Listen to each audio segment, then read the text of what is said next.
সেই প্রিয়সী দিবি ছড়া অমঙ্গল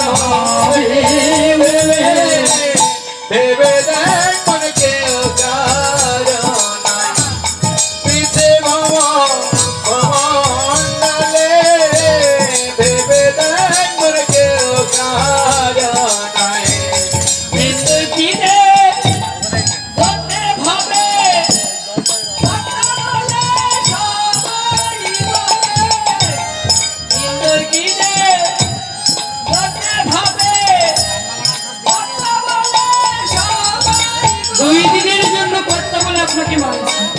যতক্ষণ এই রক্তটাকে জল করে পরিশ্রম করে সংসারকে দিতে পারবো ততক্ষণ কর্তা কর্তা কর্তা, আর যেই থেকে দেওয়া শেষ দিতে পারবো না সেই থেকে আর আপনাকে মানবে না।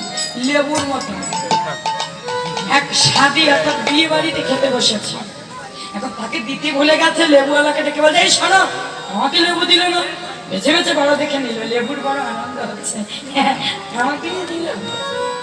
এখন নাড়িয়ে চাড়িয়ে সেবা করছি, টিপি টিপি রস বের করছে, যখন রস আর বেরোচ্ছে না তখন নিংড়ি নিংড়ি আঙুল দিয়ে কষলে কষলে দিচ্ছে, খাওয়া শেষ হাত ধুয়ে উঠে যাচ্ছে।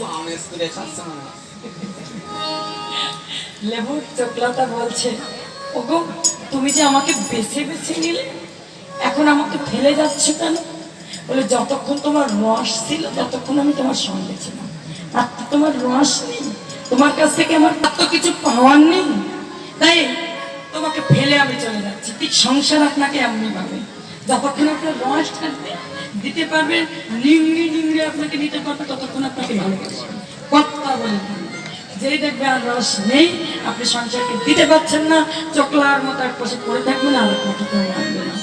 আহা দিন দুই দিনের ভাবে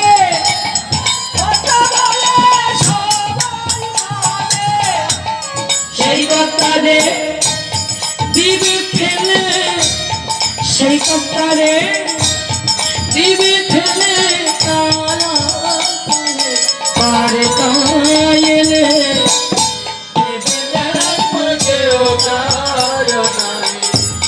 পিছে ভবন্ডলে ভেবে দেখ মনে কেউ সাধকরা ওর সাথে বলে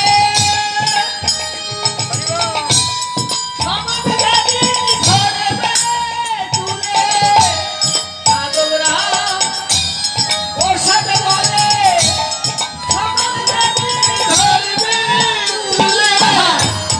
রাখবি কালী কালী বলে, রাখবি কালী কালী বলে কি করিতে পারবে বলে ভেবে দেখ মনে কেউ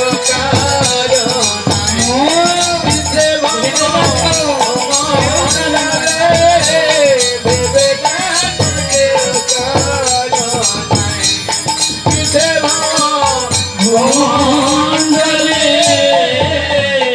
আমার যাত্রা মঞ্চের মতো এক রাতের জন্য পিতা মাতা শ্বশুর শাশুড়ি বৌমা কত কিছু সেজে নেয়, প্রভাত কাল হলে কি হয় যে যার ঘরে ফিরে যায়, ঠিক এমনি ভাবে এই জীবন নাট্য মঞ্চে আমরা সাজতে এসেছি, কারোর পিতা কারোর মাতা কারোর বন্ধু কারোর বান্ধবী।